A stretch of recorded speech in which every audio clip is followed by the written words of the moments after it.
All right, so my third attempt to try to do this video.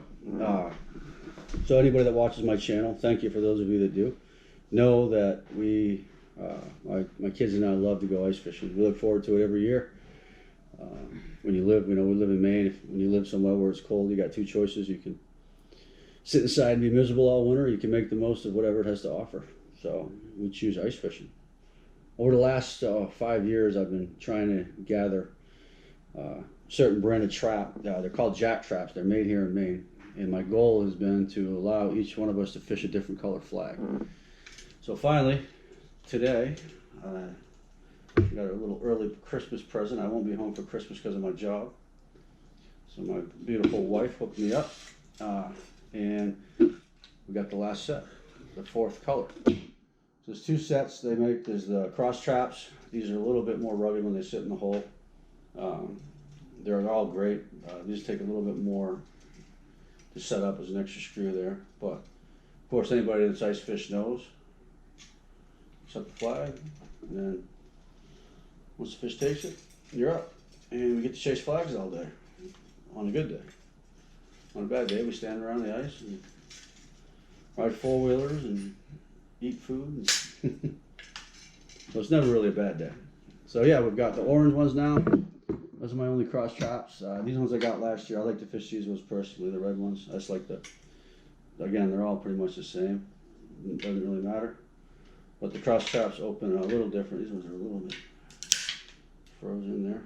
So that's how the cross traps open. And good thing about these, you get a big fish that hits it, they tend to wobble a little bit, so you can tell if you got a big one.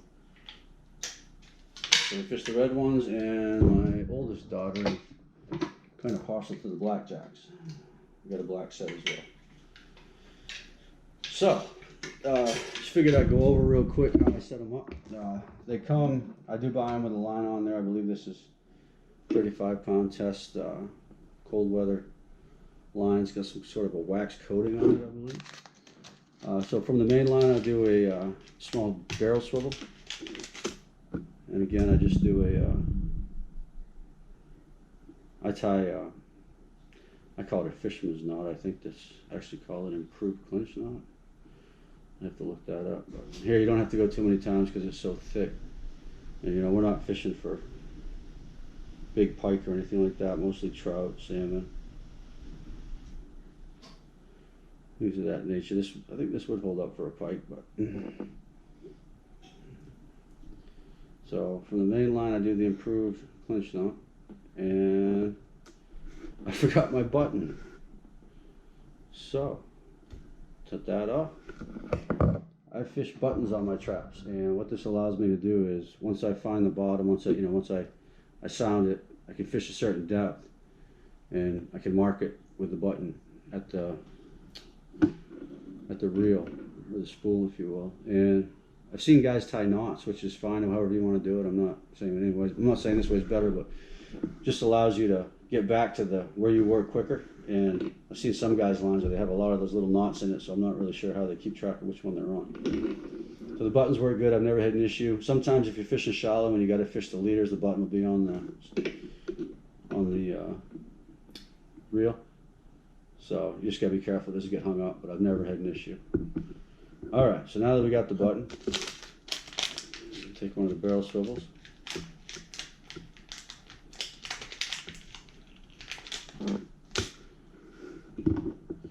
Again, fisherman's knot to the barrel swivel.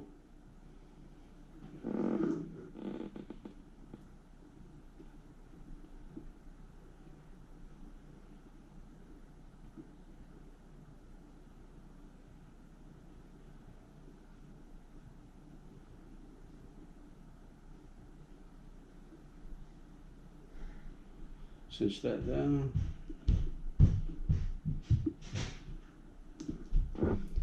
And I use 10-pound test fluorocarbon for leaders.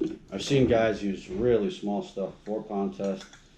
A lot of the guys that do it a lot say, if you're good, you don't need anything more than 4-pound test. I have never been able to finesse them that much. I've actually broke 10-pound test. And where my kids fish quite a bit, I tend to go a little bit heavier. So I try to use about a 3 to 4 foot leader.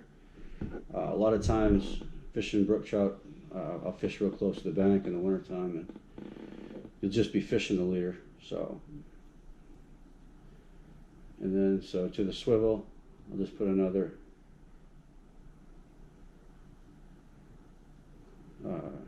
what I call a fisherman's knot. Stuff's hard to see.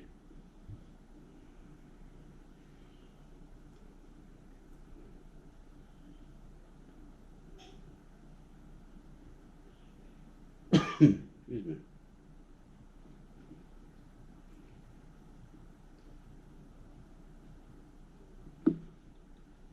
Cinch that down. Oh, excuse me. And I use a size 6. These are owner hooks. Doesn't matter which brand really, but I've found the smaller the hook the better, especially for the species we target. You know, I've never had a hook straighten out on me, but so that's the size 6 size hook I use. And again, if you're going, you know, so every once in a while we'll try to go for a pike or something. Bigger hooks. There's a big pike derby every year in Maine. We tried last year, but for the most part, that hook was painted over. I've had good luck with red too. I don't know why. I don't know if fish see it. I don't know what that's all about, but I have had good luck with red hooks. So I'm going to snell this on here. This can be a little tricky, especially if your hands are sweaty and trying to see that fluorocarbon. But I'll take it there. Yourself enough to go around.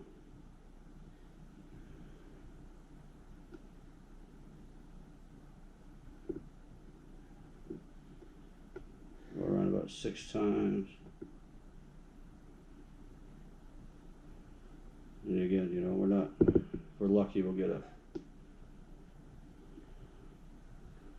brook trout. Are never an issue as far as 10-pound test. I've never really, once in a while the kids catch a big smallmouth or something, but daughter caught a pretty good pike a couple years back and it held up, and she definitely was not finessing it at all. She bowled it right out of the hole. So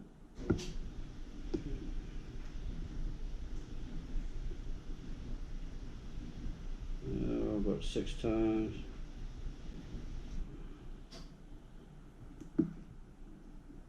Tighten that up. It should be nice and clean. I don't know if that camera's going to let you see that or not.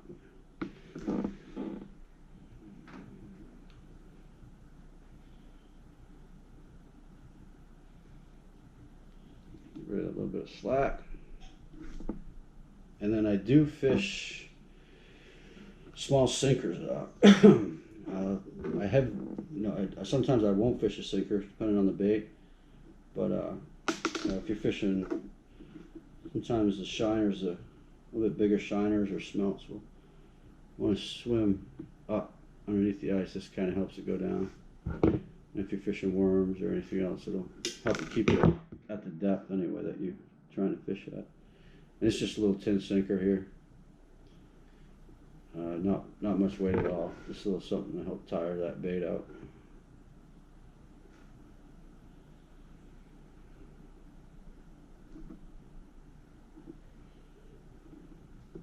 And that's it. Again, there's a bunch of different ways to set them up. That's just the way I do it. Not saying it's the best, but I've had some pretty good luck with it, and extremely excited for everything to button up. Should be home, I don't know, sometime in January, so when I get home, I should be able to hit it. That's it. Hope you learned something. If not, if you got a better way to do it, then I wouldn't mind learning something myself. Thanks for watching.